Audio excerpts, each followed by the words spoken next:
My name is Simon White. I'm going to moderate this discussion. In case you've stumbled across the wrong webinar, this webinar is organized by the Donor Committee for Enterprise Development. It's particularly arranged by a working group within the DCED called the Business Environment Working Group. And today we're going to be talking about new insights into measuring and evaluating business environment reforms. So just a few words before we get going in earnest, a few sort of housekeeping type rules. Firstly, just so you're aware that we are recording this.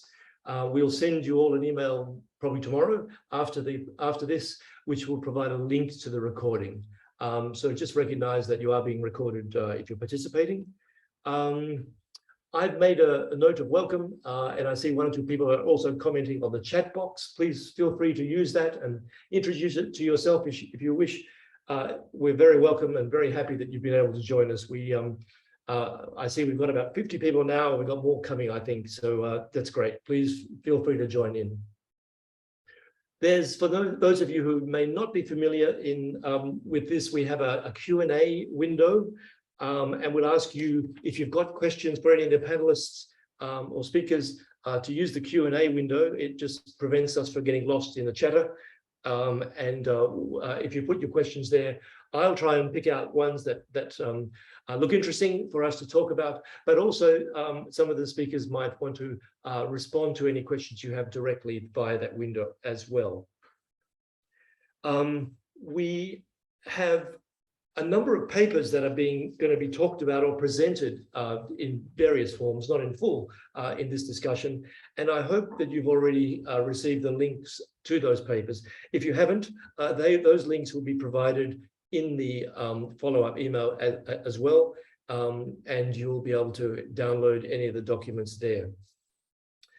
So just so you're aware, for those of you who are maybe unfamiliar, the DCED is a membership organization made up of donor and development agencies that are involved in private sector development. It's been going since about 1979, and it's an organization that really tries to look at knowledge management and best practice around how do we do private sector development in developing and emerging economies better. It has a number of working groups focusing on different themes. And since 2002, there has been a working group looking at the business environment. And the Business Environment Working Group is a fairly active group that looks at a number of issues associated with how donors can support business environment reform. And one of the consistent topics that come up in this is, how do we know we're having success? How do we know we're getting traction?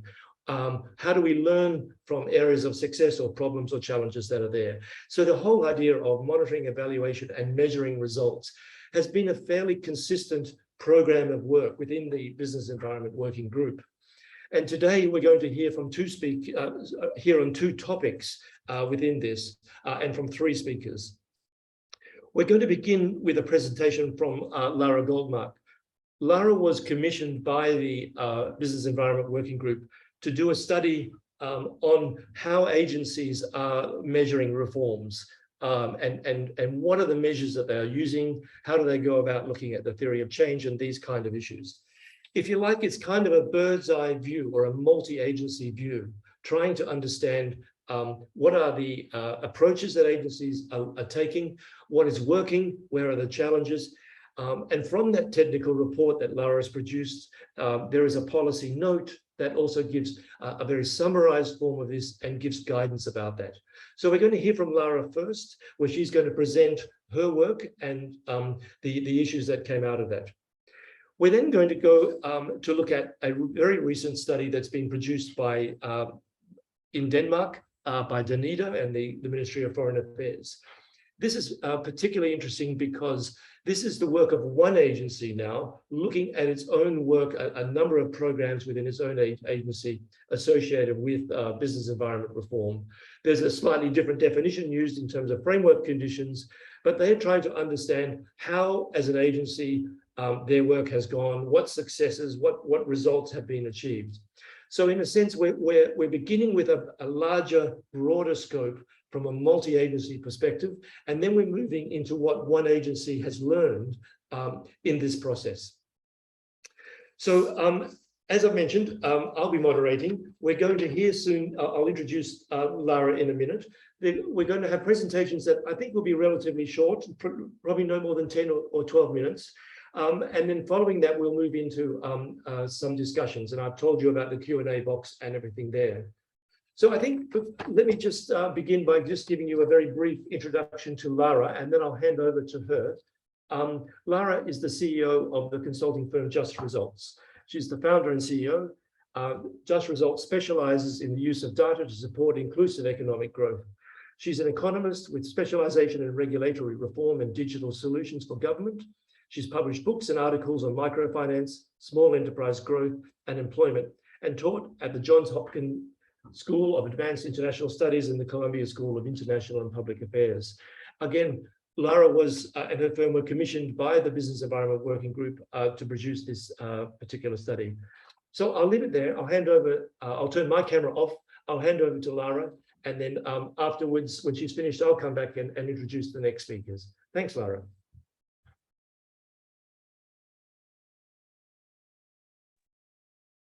Thank you, Simon. It's a pleasure to be here. Greetings from the Dominican Republic, where I'm actually in the field for an evaluation of a policy project. It really was fun to work with the donor committee. Very early on in my career, when I worked at the Inter-American Development Bank, I had actually represented the IDB on the committee, and to see, the evolution of the work, it's great. And this piece, we were updating some guidance that had been produced in 2011, so it was time. And the challenge, as Simon has so articulately laid out, is to how do we use evidence and how do we know when we're being successful with business environment reform? So go ahead, Ella. I think we're going to go to the table of contents where I'll just give an overview of what I'm going to talk about. I'm going to start by presenting you all with what we came out with at the end, right? So we worked with about 6 or 7 or 8, I think, more agencies that sit on the Business Environment Reform Working Group to come up with a theory of change that represented a wide range of types of business environment reform programs. And so we're going to look at that a little bit, and then we're going to look at some of the evidence from the literature review and the case studies that we did.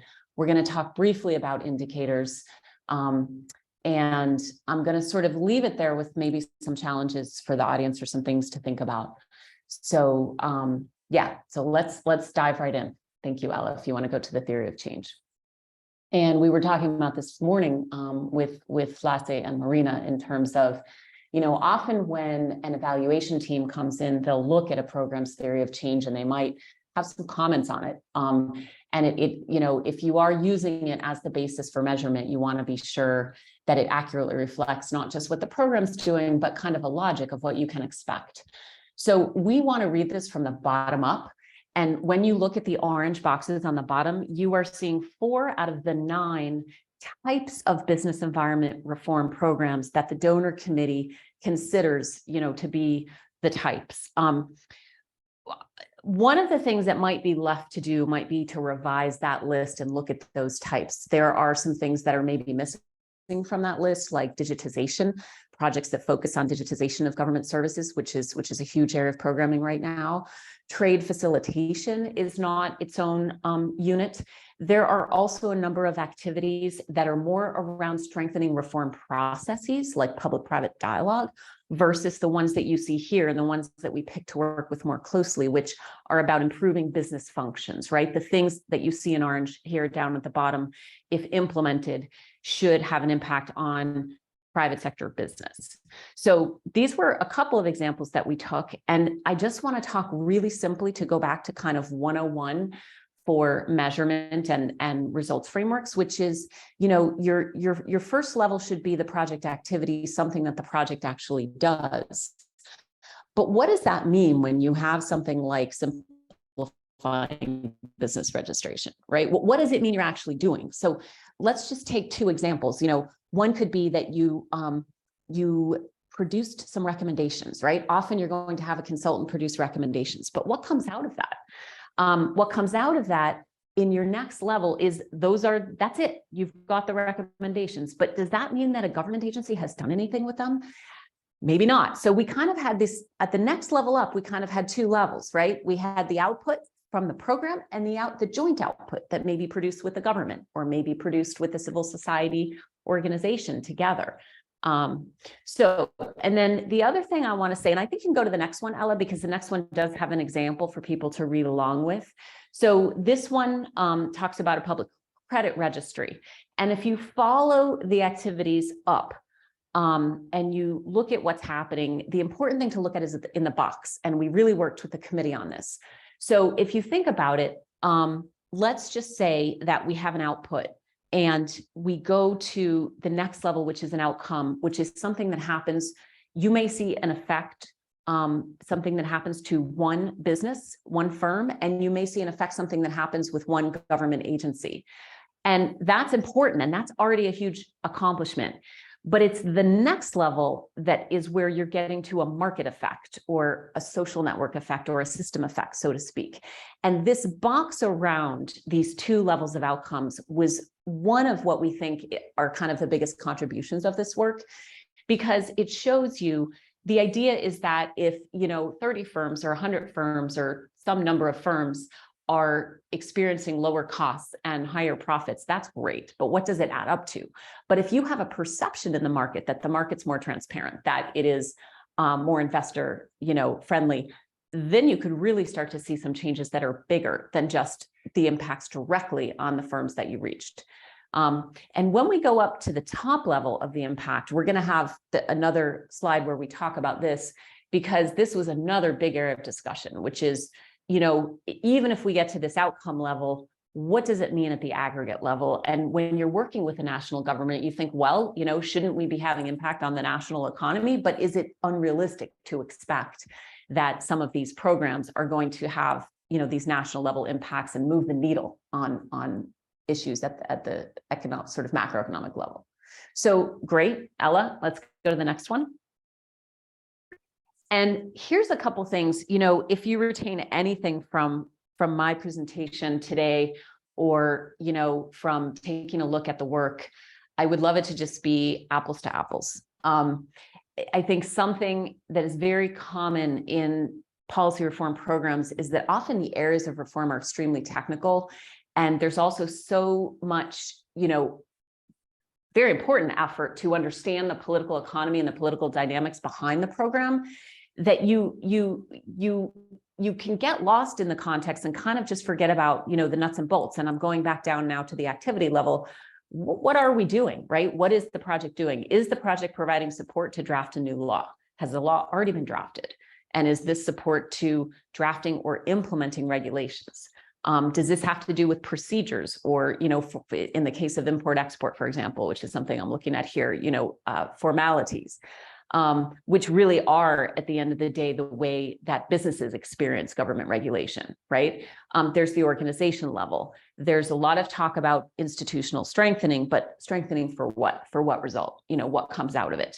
So what we went back and forth, and to me, this was kind of a big advance, was to get agreement among donors that it is a good thing and kind of recommended to specify when you're working in the policy area at which level you're working. And you might be working at more than one, but typically you're not working at all five.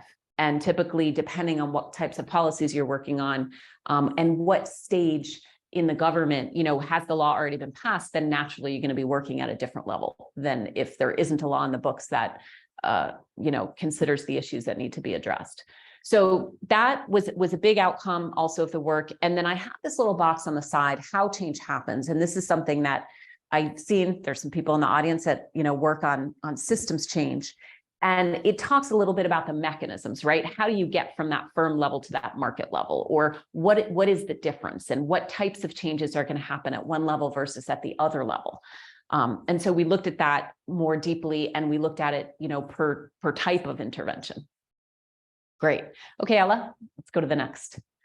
So this is a summary of our evidence, and this was the first piece of the work. It took several months. We did a very extensive literature review, and this is where we did use these 9 categories that the donor committee uses in terms of types of projects that are out there that have been implemented over the past several decades. And you can see here that the size of the ball is telling you that there's, how much evidence there is, and the color, the more green it is, tells you the stronger links. And so you see there are a couple of areas in which links are stronger and that the links are also higher up. And you notice that you're not seeing the evidence as much down below. And this goes to this issue that I was talking about where, when you're working at the policy level, there's a little bit of time in terms of turning something from a study to then an output that is produced maybe by your private sector partner or your government agency, and then something that is implemented. And so it takes you a while to see the results. You might see the results earlier if you're working at the reform process level, right? That's where we do see some evidence a little bit lower down in terms of changing how the reform process works. But the stronger evidence in terms of linking up to the impact level is actually over on the left, where you're working to improve business outcomes. So I think if you go to the next one, Ella, it's going to show us something really interesting. Yeah. So this tries to combine both, right? The idea here is to just kind of look at everything at once. We've given you some examples of some of the citations, what is this evidence? Down at the bottom, what you're seeing are these different types of activities and an example of an output.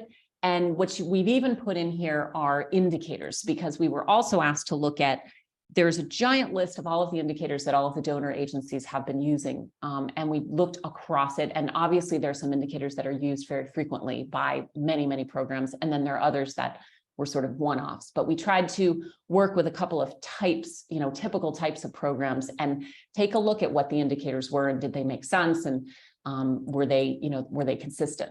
So I'll have a word to say about that next. Just looking at the results chain. Here, there was also some discussion because some donors, some development partners may be looking at poverty reduction as their ultimate goal, whereas others might have been looking at something like, and there was a comment from a few that actually public finance needs to be up here. They may be looking for improving the fiscal situation. A development partner may be looking for growth or looking for productivity. So depending on what your ultimate impact that you're looking for, you may want to switch around how these boxes fit. But in this case, we were tracing a path from investment to employment to poverty reduction, and looking at, what does it also mean for productivity and economic growth? And this was a really fun exercise. These are words that are thrown around a lot, but when you really start to look at the mechanism of, what causes what, there are some clear pathways. And the idea is that different types of business reform programs are going to have different pathways to those outcomes. Great. Go ahead, Ella. Yes. So here we have an example where basically, if you buy into this model theory of change, you can take any business environment reform program and you can trace it along this. And you can even take a component, let's say you have a Feed the Future agriculture program. You could take the business environment reform section of that program and trace out what the theory of change looks like. And it might be actually a little simpler and a little less developed than this if it was just a component of a larger program. But the idea is to try to separate out, again, what is the work that's going on at the policy and legal level versus at the regulatory level versus at the maybe organization strengthening level, and then what are the outcomes that realistically can be expected from this work. Great, let's go to the next. So talking about indicators, here I have an example for you all. So we were trying to look at what is being measured, and what was being measured was not what all the development partners wanted to know about. It was what they could measure, right? So there's things you can count, and then there's, what you really want to know at the end. So we tried to separate out what types of models can we build versus what are the actual indicators that we can use, to track progress. And so I'll give an example. There's a very common indicator that you almost always see in programs, which is how many reform measures have been passed, or, how many new, so it may be said, depending on what the program's working on, it may be, how many new laws or new regulations. And the baseline's, always 0. And one of our, comments and our thoughts after discussing was the baseline really should lay out what the current practice is. It shouldn't just be a flat 0. Then if you're going to look at passing a measure, you do want to talk about what type of measures. You do want to look at regulations versus laws versus, simplifying administrative procedures.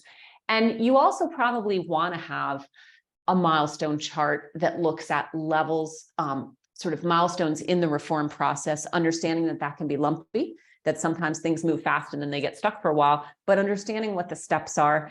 And ideally, you want to customize that milestone reform chart to your own country. So the first time I worked with one of these, I was director of a USAID project in Morocco, and I didn't have experience as much with policy programs. I was coming out of microfinance and enterprise development, and I called up a colleague in my company and I said, how do I track reforms? And he said, well, get yourself a milestone chart, but match it to what in Morocco was called the circuit d'adoption, right? The adoption circuit. What are the steps that in that country something has to go through to become approved, to become, whether it's a law or regulation, to become implemented.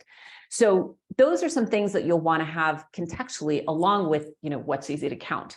And then if we talk about models, one of the examples we go into a little bit of depth in where we found some major commonalities, we found that almost all development partners are doing some form of this. Yeah, thank you. You can go ahead, Ella, to the next one.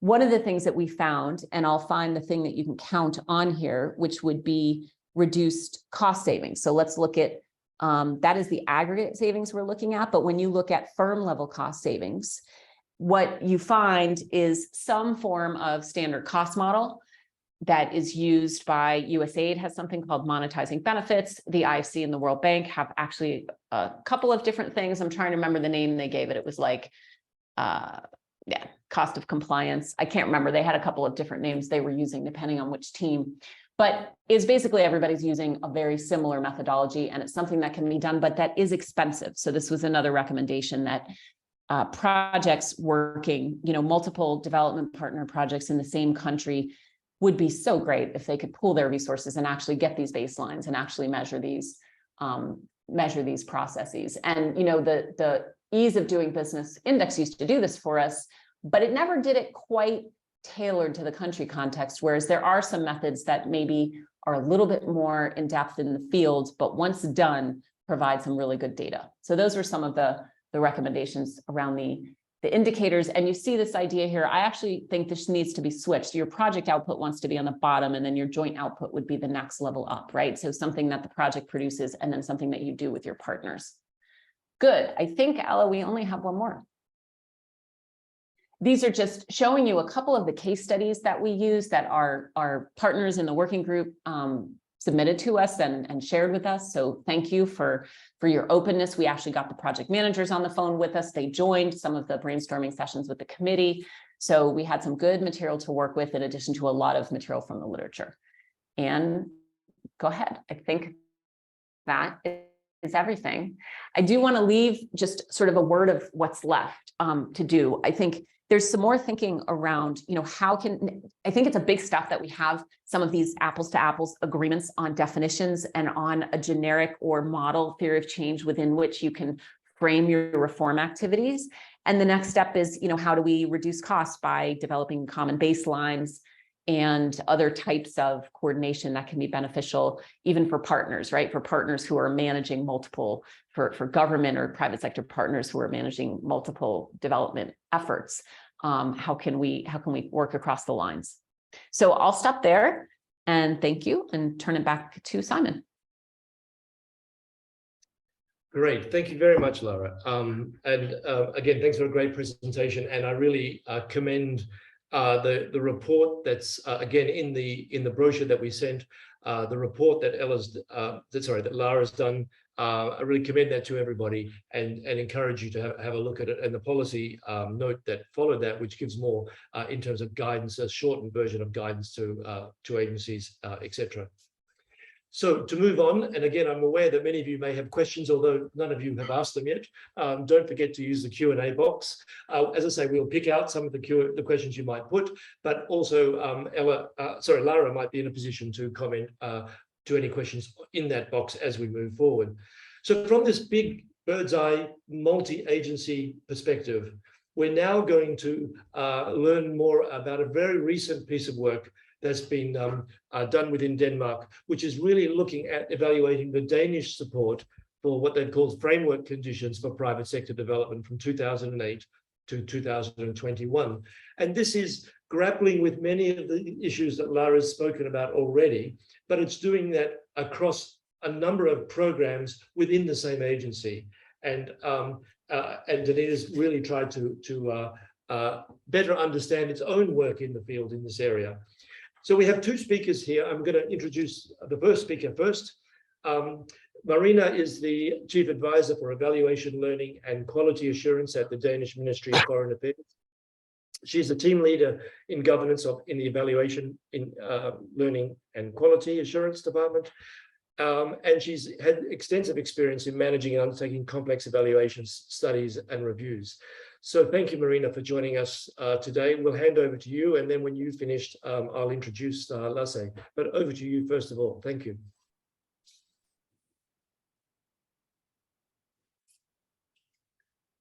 Thank you, Simon. I'm just trying to put on my video here. It says, I think you have to enable it somehow. Do you hear me? Okay. We can hear you. We can't see you. Now we can see you as well. Yeah. Perfect. Good morning, or afternoon, evening. And thank you, Lara and Simon, for the introductions. And I think it provides a good intro for what I'm going to say. I mean, this evaluation is very new. It's not yet on our website. So this is the first preview of our conclusions. We actually, just to first, if you go to the first slide, Ella.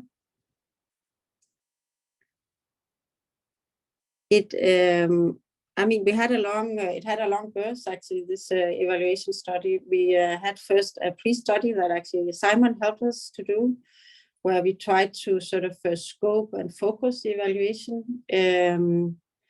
This was not easy. I'm sure you can do a PhD on this and still struggling with how to actually define framework conditions or the enabling environment for doing business. The way we approached it was to, rather than having sort of an overall universal or an overall definition, we zoomed in on a number of areas that that we have, as Danita, been working with over the years. The evaluation dates back to, or the evaluation period dates back to 2008. So quite a long evaluation period, where we have worked on quite a number of different thematic areas. So we try to capture all of these in the evaluation. We also wanted to zoom in on a number of case studies, both where we have been present, have been doing work in this field, but also where we were still present. So it was also could perhaps provide some lessons learned or forward-thinking recommendations in terms of how to approach framework conditions in this particular context. And this, of course, is the big struggle when you do this type of evaluation, is to move from sort of the context specifics to sort of doing more general lessons learned. What we tried to do was to not only include what we did in countries through our country programs, but also include global programs, which was targeted to some degree enabling environments, but also targeting other things, especially in the green growth area. We also tried to include what we do through the multilaterals. So the core support that we provide at headquarter level and how that may have provided synergies with what we do at the country level. This proved to be a little bit difficult since the programs were not designed this way. This is the way we are working now and what's the work, this approach we are taking now. But looking back, it was difficult. Then we did quite a large thematic study on business advocacy funds, which we have putting quite a lot of money into, and which the evaluation also found was quite a sort of an innovative and unique way of approaching it. But it's not something that we are doing today. Ella, if you want to move on. I don't want to spend too much time on this, just to give you a general idea of the amounts we are talking about. The total volume of what that was under evaluation was around 240 million euros. Denmark has not had sort of an overall strategy for this, which also proved difficult in terms of sort of finding the, what was we actually evaluating and what was we evaluating up against. But we could see that that Denmark has to a large extent been following sort of the general, I think, donor trends for support to framework conditions or to private sector development in this period, which was moving for sort of working more directly on reform processes, supporting the public sector to reform, to focusing more on sort of the micro level of support to access to finance, skills development, etc. for the private sector, and also working more on the enabling environment for green growth. We can move forward. Thank you, Ella. We used, and that's not surprising, we used the evaluation criteria that I think we all know. The approach was, since we don't have sort of an overarching theory of change in a strategic framework, the consultants, the evaluators reconstructed a theory of change. And I think that the challenges, and it's something I think probably others also have lessons learned on, is how do you actually reconstruct it? And how does that sort of, how do we ensure that it sort of does justice to the different individual projects, so that we don't, measure them up against something that was actually not intended with these projects. And if we just move to the next slide, I don't want to go through all this in details, but just to show you, I think one of the challenges was, and the discussions we also had with the evaluators, was at what level do we sort of pitch success? Is that, the way it was pitched in the reconstructed theory of change was that outcomes was at reducing cost and reducing risk for the private sector, better functioning markets. So I think what Lara would describe as a sort of market network outcomes, and intermediate outcomes were implementation of the actual policies, where at the output levels we had some of these, which I think that Lara would be calling sort of agency outcomes, which is to do with also sort of strengthening institutions. I think Lara was using an example of a register that functions better, cutting cost or time for getting things through customs, etc. Which I think, if you call that an output, it's at least the output on a very high level. So if you sort of conclude, from this evaluation that we didn't have any outcomes, I think it's not necessarily doing justice to the programs we had. And I think it's more a methodological problem than an actual, but it's sort of, I think it's worth a discussion in terms of, what is success and how do we measure it. Next slide, please.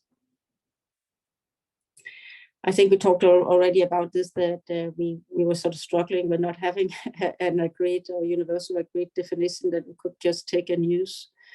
I think we can move on. Yeah, so some of the conclusions were that it was in most cases relevant what we did. what Anita did, but not enough attention was paid to political economy, gender, inclusiveness, green growth, etc., which I think is not surprising. I think you would find that probably that conclusion for most of our evaluations. Then it did find some examples of positive contribution. I think the one on commercial courts in Ghana is a really interesting one, and I think it proves the points around political economy, in the sense that it really there was really traction there, because there was somebody in the other end that really wanted to change things in a positive direction. So I think that really I think a lot of these were sort of positive outcomes were found. It was very much to do with having actually an ownership, a commitment, etc. in the other end. So I think that it really speaks to that importance of having political economy. There were only a few examples of what the evaluators call sort of real outcomes, is reduce costs, etc. for the private sector. Then there was simply not enough evidence to determine the overall impact level of investment, jobs, etc. And I think that's also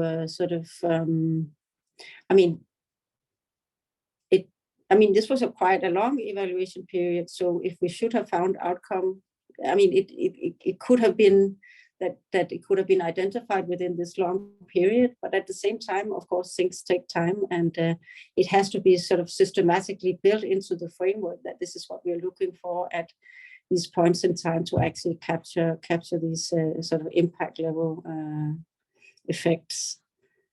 Next slide, please.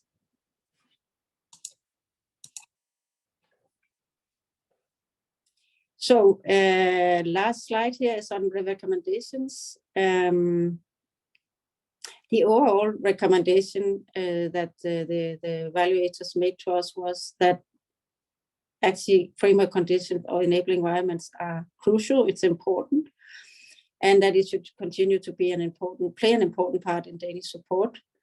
And since a lot of our development aid and development engagement goes towards green growth, we should focus also on that as a thematic area. They recommended to use these multi-stakeholder approaches, so including also the private sector perspective, private sector associations, civil society, etc. And the third one, which I found actually quite an interesting one, we as you saw, we only had Mali as a case country, but at least coming out of Mali, but also I think triangulating with finding some other places, that when it's very difficult to work with the government for different reasons, in these type of fragile environments, the private sector may be relatively dynamic, and that should be supported instead. So that's also sort of arguing for that sort of access to finance, skills development for that for the private sector, instead of engaging on this rather bigger reform process. But also, which I think is interesting here, that they recommend that you should also include supporting the private sector and its advocacy, which I find interesting as a suggestion, and I think it also links up with the political economy aspects, in the sense that who is the private sector, what are the invested interests, who can you support, and so I think at least if you do that, you really need to know who you are dealing with, for what purpose, and that whole sort of contextual environment. But I think it's an interesting the recommendation, which is, I think, worth also discussing and in this broader community. Then, of course, paying more attention to cross-cutting issues, gender, political economy, improving on M&E, and having sort of more learning guidance, etc., which I guess is what we're doing today in this webinar. I think this was the last slide. I think yes. Thank you. Thank you, Marina. That's great. Thanks very much. Just with an eye on the time, I'm going to introduce Lasse Muller, but also thank you to those who have been putting in the questions. And I see Lara has been busy answering some, so please feel free to go ahead. Time will be a challenge for us, but we'll be picking up some of the questions after Lasse. So I want to introduce our last speaker briefly. I've got Lasse Muller here as an old business environment working group member, but he might resent that. But we're very welcome and happy to have him back again. He did represent Dunedin on the business environment working group for quite a number of years, some years back. Lasse is a chief consultant with the development finance team of the Green Diplomacy and Climate Office in the Ministry of Foreign Affairs in Denmark. He has a PhD in economics and 30 years experience in development cooperation. And again, thanks, Lasse. It's great to have you reconnect to us all. And Lasse is going to provide a sort of response, if you like, to the evaluation that Marina's talked to. Over to you. Thank you very much, Simon. I think I have the same challenge as Marina. In terms of the video, I'm not able to start it myself. But anyway, it's true that here, start my video. It's true that I'm an old member of the business environment working group. I actually joined in 2002 when it was established, and I remember I met the team and Jim Samburn back then. So I have been with you for quite some years. Yeah, my name is Lasse Muller, and I work in the Ministry of Foreign Affairs in the Green Diplomacy and Climate Department, which is actually the biggest department in the ministry. And I work in the development finance team, which of course is dealing with financing initiatives of the ministry. Our department is responsible for receiving the evaluation and also for reacting to the recommendations. So you can say we are sort of at the receiving end of all this. And so I'll give you a summary of how we intend to respond to the recommendations that Marina has presented, and I will go through it fairly quickly so we can discuss some of the issues afterwards. But I do need to insert a disclaimer already now, because our management response has actually not been cleared by the ministry, by our management, and by the minister, which is normal. And so what I will be saying today is based on our internal discussions in the office. It is not representing the official position of the ministry or of Denmark as such. It's only when the evaluation is published that the management response is also the official position of the ministry. So on the first slide, I can already see a spelling mistake, but be that on the first recommendation, that support to framework conditions should be an important element in the Danish development cooperation, and especially in relation to creating a green enabling environment. I think we can say that we completely agree with this. We are suggesting to continue our support to improving the framework conditions, and also with a special focus on the green transition. But I would say there's now a focus not only at the national level, but also at the global framework conditions. And I think that shift is related to the financing gap to achieve the SDGs, and not least the goals of the Paris Agreement. We simply need to shift the international financing flows from black to green, and that requires a focus also on some of the constraints at the global level. At the national level, I have given some examples in the slide. We will suggest to continue our support through the private sector development programs, which we have had during the last 25 years in almost, I would say, almost all our partner countries. We'll also work through our Dunedin Infrastructure Development Fund, where we have a very close policy dialogue with national authorities in relation to large infrastructure projects. This is especially within the water and energy sectors, which are the focus sectors of the program. And then we have the strategic sector cooperation, which is specifically linked to improving framework conditions in the partner countries. It's a kind of a twinning arrangements between Danish authorities and their counterparts or sister organizations or institutions in our partner countries, and where we have also placed advisors in the national authorities. At the global level, I have also given some examples. I mean, overall, again, we'll try to push for a shift in the international financial flows from black to green. And of course, there's a whole range of handles that you can pull to make that happen. Some of the examples here, I mean, reforming the MDBs is one area of intervention to ensure that they are fit for purpose, to mobilize more private investments in climate-related projects and also in the green transition. We also try to strengthen the normative framework for green investments. And here, of course, you can support strategic institutions such as mentioned here, IRENA, the OECD or IEA. We're also working through financial institutions like Africa Guarantee Fund, which is providing incentives for local private banks across Africa to actually invest more in climate and green transition and thereby shift financial flows.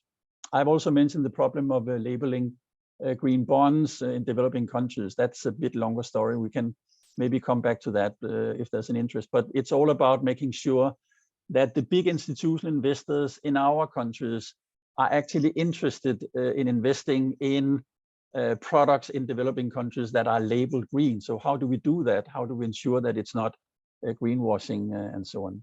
You can go to the next slide.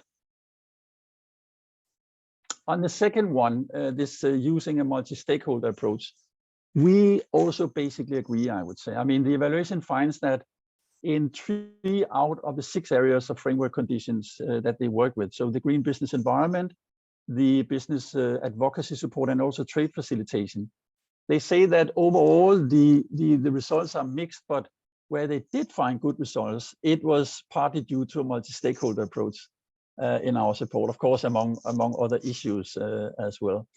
And they also conclude that in most cases, we did provide relevant support, as Marina also was indicating, but it could have been even more relevant if a more multi-stakeholder approach had been pursued.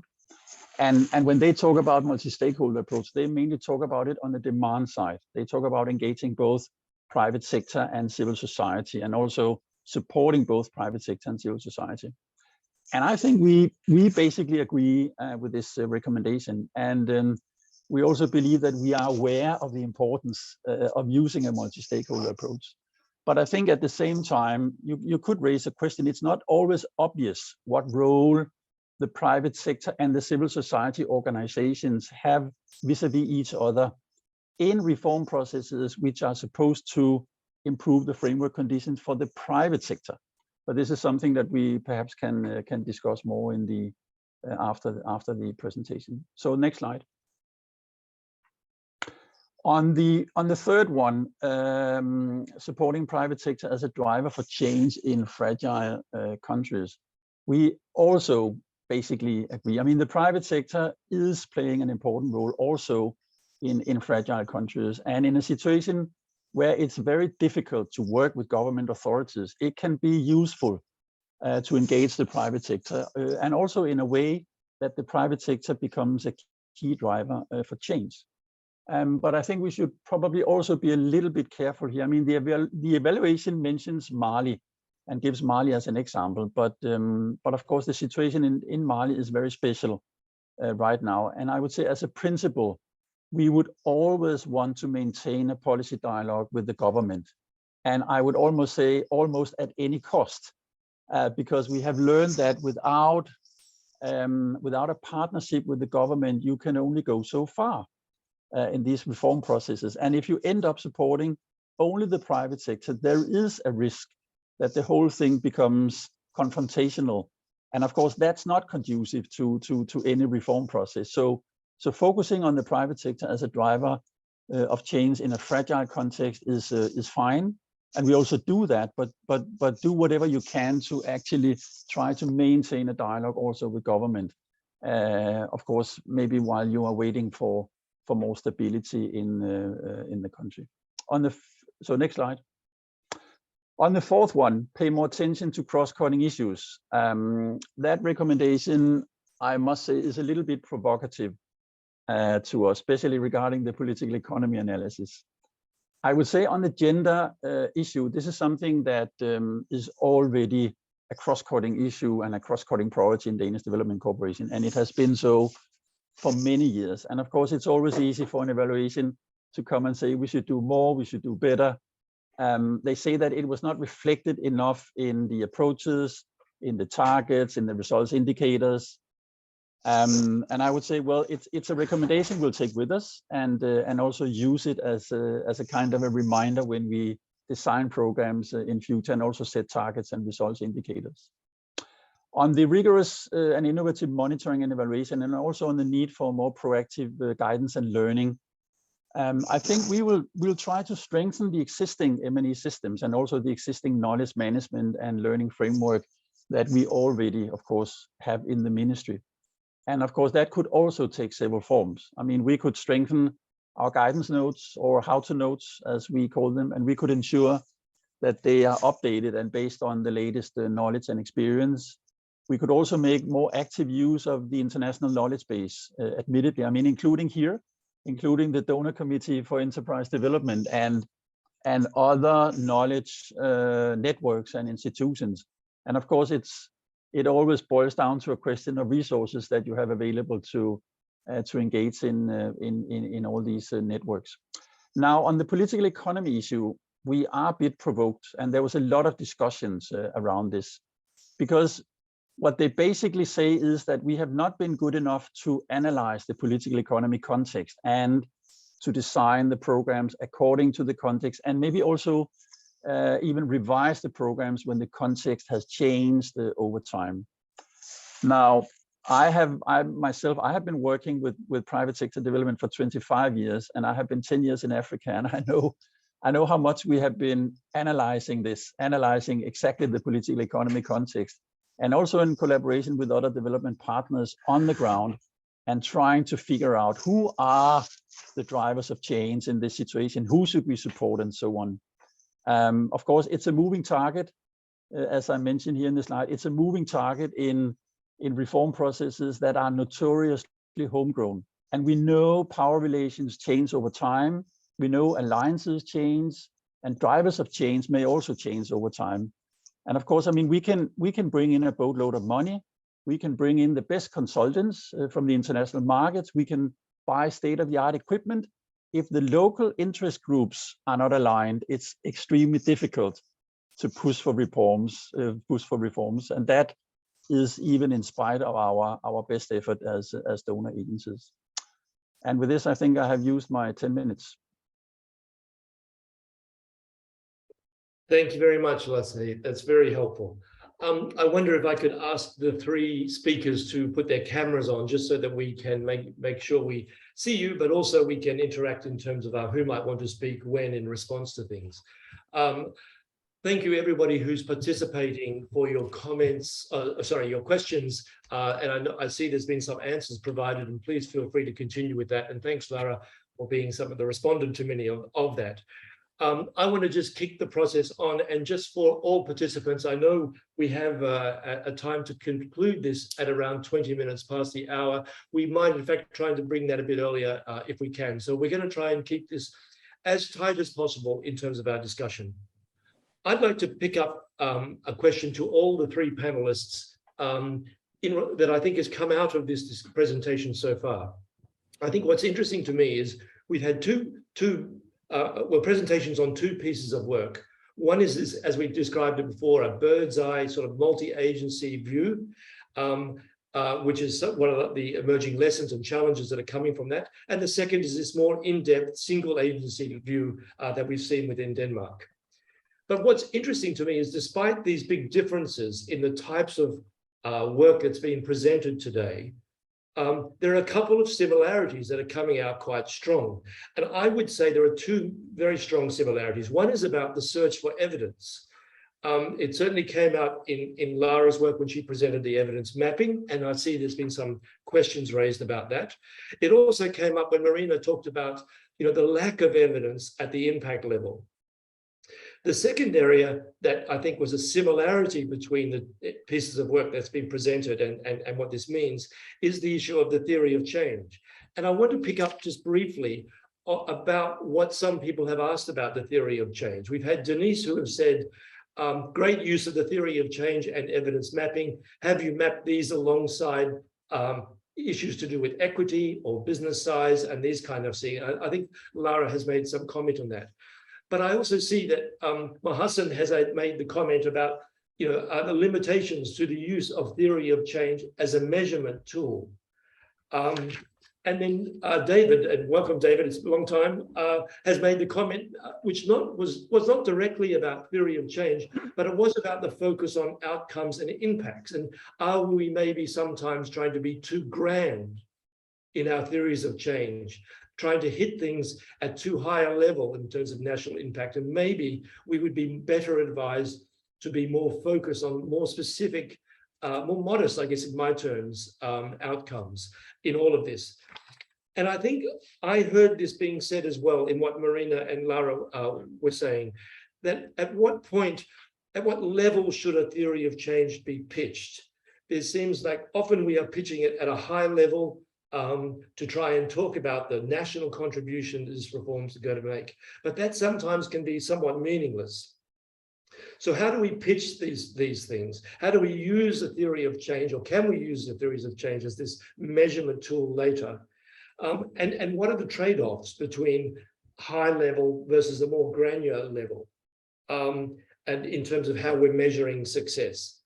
So there's not a single question in that, but there's a few points that I hope maybe each of the three speakers might want to comment on.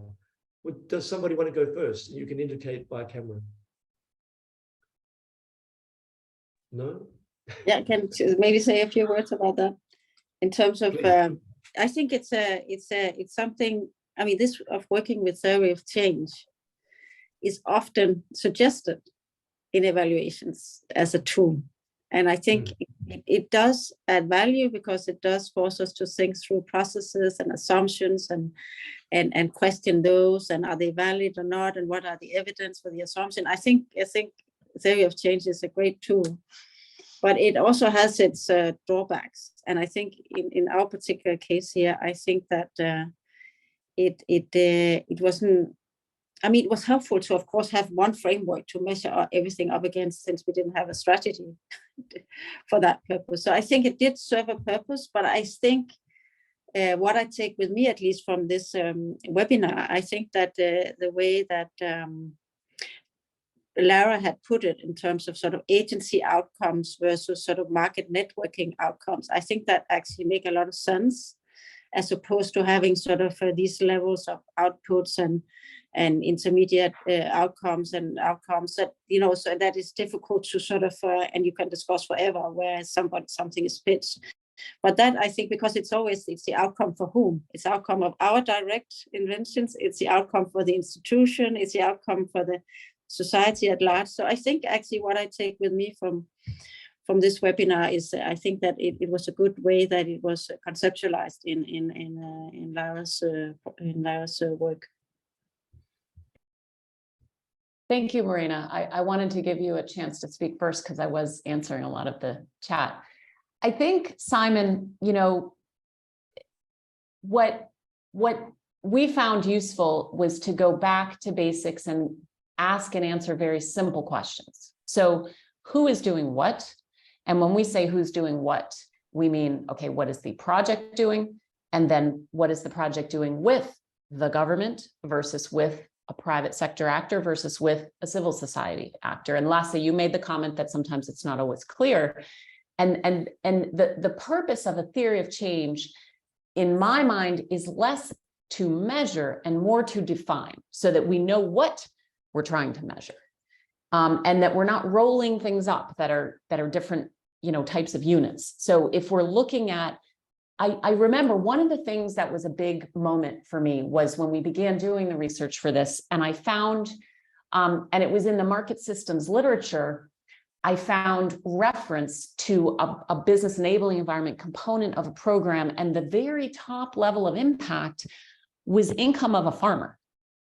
And I was like, hold on, I have a problem with this. It's not that you don't want to increase farmers' incomes by improving, you know, the context for agriculture, But if that's the highest level impact, it sort of skewed how you were presenting everything else. And I said, that's when we kind of got back to this idea of saying, hold on, you're going to implement an activity with a project, and you may be working directly with farmers, or you may not. A lot of policy programs are not working directly with businesses. So there are programs that do and programs that don't, and you want to make that explicit. So again, a theory of change, just like a systems model, will make your assumptions explicit and make your questions and your answers clear, so that, as Marina's saying, hopefully you can then be very rigorous in terms of whether you're going to model something out, because I do believe there can be national impacts that you can move the needle if you start to make some changes and reduce time and cost for businesses, even if it's only in one area. People see it. Other people in the government may see that there's actually a space to do something. And then the last thing I would say, Simon, is a little bit of the elephant in the room, or something that hasn't been said explicitly, but one of the challenges here is within private sector development and enterprise development, we're talking also about programs that really partner with government, and it's the government that does reforms. It's not the project. So again, this idea of, what does the project do? What are the impacts on whom? What do then those actors do? It's really multi-layered. I don't know if that helps. Mm.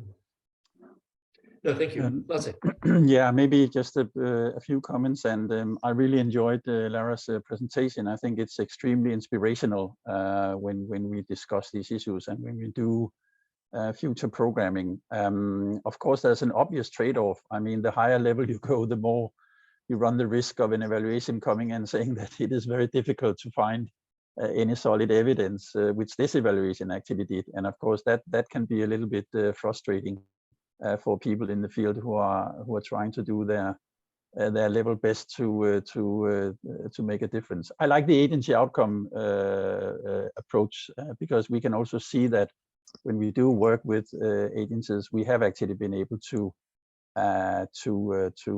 make a difference. I can see a question from Denise on this political economy analysis. Have you considered integrating it into power analysis and stakeholder analysis and gender analysis at the inception? I think, of course, the recommendation is providing us with a reminder and nudging us to be even more sharp on this. And this is obviously something that we will take with us. And I think this is a very good approach. I think we should not only do it in the beginning and also in connection with these other analysis, power analysis that we do or even before starting to program for business environment reforms and support for framework conditions. This is something that should be ongoing because, again, it's a changing environment and power relations change. And so we should be able to continue this analysis and not only continue the analysis, but also be flexible in the design of our program. So we can actually also adjust our program to the political economy context. That's difficult because it is a moving target, but this is definitely something that we will be more alert to in future. Thanks for that question. I also like the comment on who was that? That was up here, yeah. That was Mohsin Kabir. I mean, policy change is the result of combined efforts. So there's a challenge with attribution and contribution. And of course, that's also something we can see on the ground. And this is also something that we need to be alert to when we measure our own impact or our own sort of results on the ground. Marina, you had a quick hand up. It was there was a question around this with the evidence, and this was something we were sort of also struggling with in the evaluation because, I mean, as Lasse was saying, yeah, I think we do a lot of political economy analysis, but we don't necessarily write it down. So, like, if you don't write it down, it didn't happen. If you want, yeah. So if you're an evaluator and looking for that, and you don't see it documented, you can't find the paper trail if you want.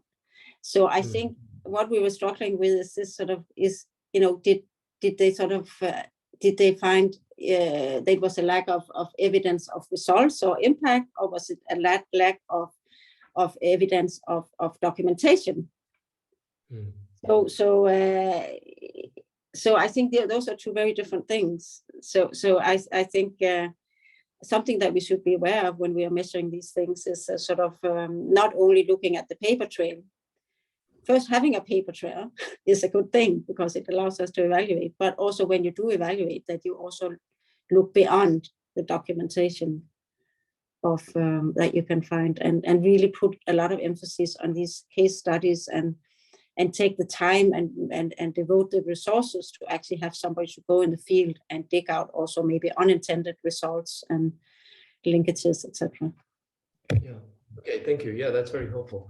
Look, I wonder whether I can just pitch in now another perspective that I see coming through some of the comments. I'm going to frame it slightly differently, because I think how I would describe it is how you measure or understand the quality of reform. So there have been some questions that have come in about what does this mean in terms of a do no harm environment, particularly a fragile, conflict-affected environment, or when we have, looking at issues between micro enterprises and larger enterprises, the issues of power and the political economic analysis, and the issues also, I think it was Ole raising the issues about measuring capacity, not just the higher level results changes. These things to me are talking about equity in some cases, they're talking about the context that we're working in other cases. But more broadly, I think we could describe it as the quality of the reform. Are we, to what extent are we really able to measure the types of reforms that have the sorts of impact in terms of their qualitative aspects of the development agenda? I'm being quite loose in my language there. But I wonder whether you've given much thought to that. Again, it comes back to the issue of evidence being quite a common theme here, and how we measure quality of reforms and the kinds of reforms that are needed. Does anyone want to have a stab at that?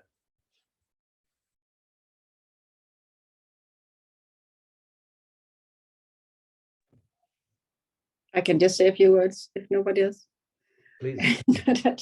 I think what was good about this evaluation was that it did focus on, it wanted to keep a focus on the benefits for the private sector in the first instance. And of course, then moving to the benefits of society at large. But the quality of reforms, I mean, that has to translate into actual benefits for the private sector in terms of saved costs, etc., and a more fair competition, etc. So I think that's, I think in future evaluation, I think I would also place even more emphasis on having, the private sector perspective, not just in terms of, what you can actually measure in terms of quantitative outputs, but also really including the private sector as a stakeholder in an evaluation like this one.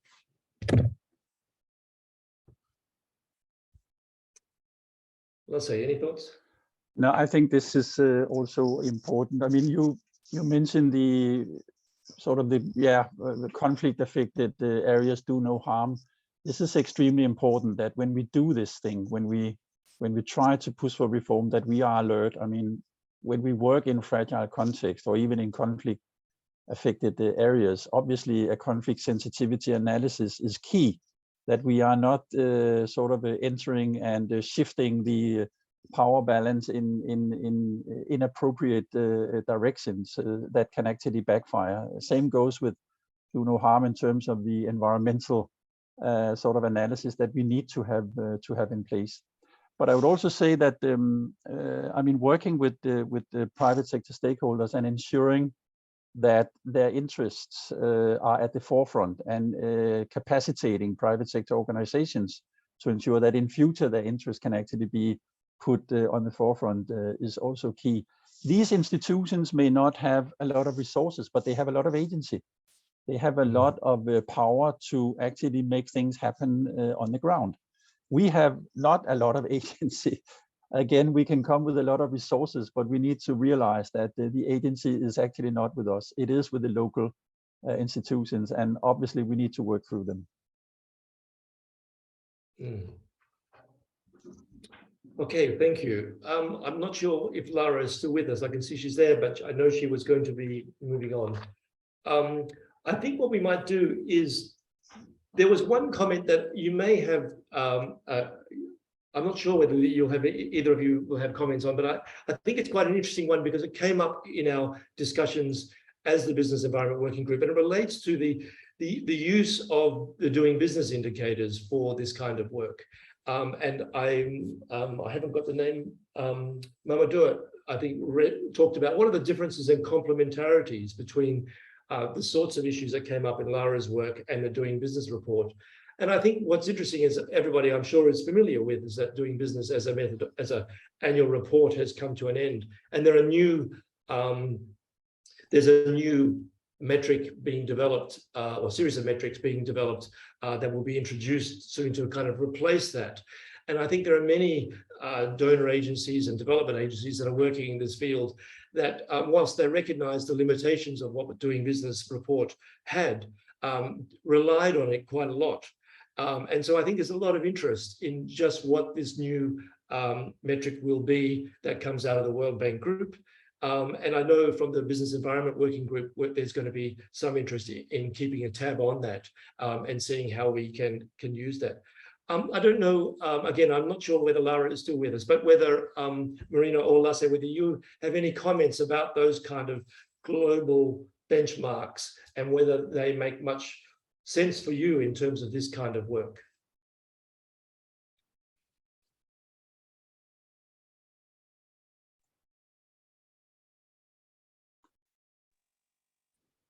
Will you go first, Marina? No, you can go. Okay, well, there's been obviously a lot of discussion for years about the doing business indicators, and they were a hot topic, and then they were out, and then back in, and let's see what's coming up. I think we should just keep an open mind on where are the sources of the benchmarks, and where are the sources of sort of the important constraints, and we will need, these are context specific in any case, and we'll need to do analysis, a thorough analysis in the context that we are in, and not only that, we need to keep that flexible, and we need to be able to keep our programs also flexible in terms of the changing environment. So let's maintain open mind in terms of sources, and also make it context specific, and our analysis context specific. That would be my sort of main message to this. Thanks. Hi, Simon, can you all hear me? This is sure. Laura. Thanks. I wanted to go back to the question on quality of reform and also link it to your new question on the new replacement for the ease of doing business index. I think there's an important distinction to be made between reforms in a situation where the government is creating needless bureaucracy for the private sector that needs to be simplified down and digitized, versus areas where it's important to regulate and the kind of oversight is not happening, right? So you know, the classic example that was often given was construction permitting, and you don't want the building to fall down. We're here working on phytosanitary procedures, so you don't want to be spreading disease through plants. So in those cases, there are international best practices. And again, I'm not sure it's the role of the project or the program or even the development partner to decide what the country should be doing, but to make the resources available and to clearly, you know, benchmark and use those resources. That's something that, you know, we see and works. So I just wanted to make the link, because when you talk about the doing business index, what we loved about it and what we always used was the time and cost, right? That's very objective. There's a positive impact on the private sector, which is what Marina made reference to, without saying, you know, your law has to read like this or include this clause, which was another part of what's measured. And there will always be normative measurements. But I think the first step is, again, to distinguish. So is this normative, or are we kind of all agreeing that certain things are good outcomes for BER? Maybe that's a place to start. Thanks. Okay, thank you. Marina. No, I just want to concur to also in terms of usefulness of these high-level business indicators. doing business indicators, which I think was something we disencouraged in this evaluation, because I mean, it's already pitched on a high level, and I mean, it did not make any sense in terms of measuring sort of tracking our success in these respective countries. Yeah. Because it's on a smaller level, on you know, a specific port in a specific area, and that's not something you can measure up against this broader indicators. Yeah. Okay. I think Thank you. just one comment on this normative. I fully agree with Lara that could actually be sort of an entry point, but there's also a trade-off, because the more we move into that direction, the more risk we're also running, obviously, with local agencies having agency to change things on the ground, and also meeting resistance on the ground. So we have to be extremely careful when we are in that space and doing sort of a push for normative direction for reforms. We have seen that in many examples. Yes, thank you. All right, well, I'm afraid our time looks like it's almost up. It just really at this point comes to me to thank all the participants who've been really quite active on the chat and the Q&A window. Thank you very much. I hope you found the discussion interesting and useful. Again, in the chat line, there have been links also posted there for the papers, so feel free to click on those. But that information will also be sent to you tomorrow. Thanks to our speakers. Thanks to Lara, Marina, and to Lasse. It's been really great to connect with you again and to hear your incredibly valuable work, high quality work being presented, and to have a format like this to share some of the high level findings and to get a sense of what the issues are. Time is never our friend when it comes to really getting into these issues in detail, but you really, I think, helped highlight some of the key lessons that we're learning and the directions that we're going. So also thanks to Ella, who's in the background behind us, who's doing all the work, the magic in terms of the machinery and making this all work. Thank you to Ella and to Jim and to everybody at the Secretariat. So I think we'll finish up there. It's nighttime from me, so it's good night from me and good morning to the rest of you. And thanks very much for being a part of this. Bye-bye.